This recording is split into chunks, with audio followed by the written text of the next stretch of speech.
வணக்கம். பைந்தமிழ் பகுதி இயம்புக இலக்கியம். நான் காந்தரூபி.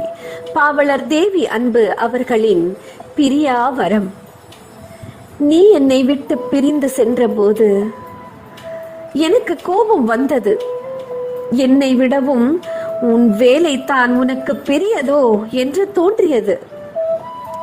எனக்காகத்தான் அந்த வேலைக்கு செல்கின்றாய் என்பது கூட புரியாதவளாய் பிறகு தனிமையில் நான் உன் நினைவில் அழுத போது எனக்கும் புரிந்தது.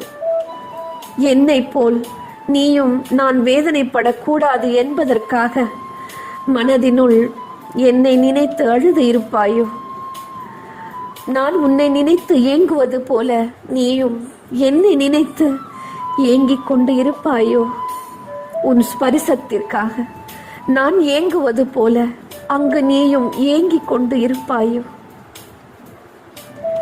காலையில் எழுந்தவுடன் உன் முகம் காணாமல் நான் தவிப்பதைப் போல் அங்கு நீயும் என் முகம் காணாமல் தவித்து கொண்டு இருப்பாயோ? கடல் கடந்து சென்று என் அன்பு கணவனே, இனி என்றும் பிரியாவரத்தை நமக்கு அருள வேண்டி கடவுளிடம் கோரிக்கை வைப்போம்.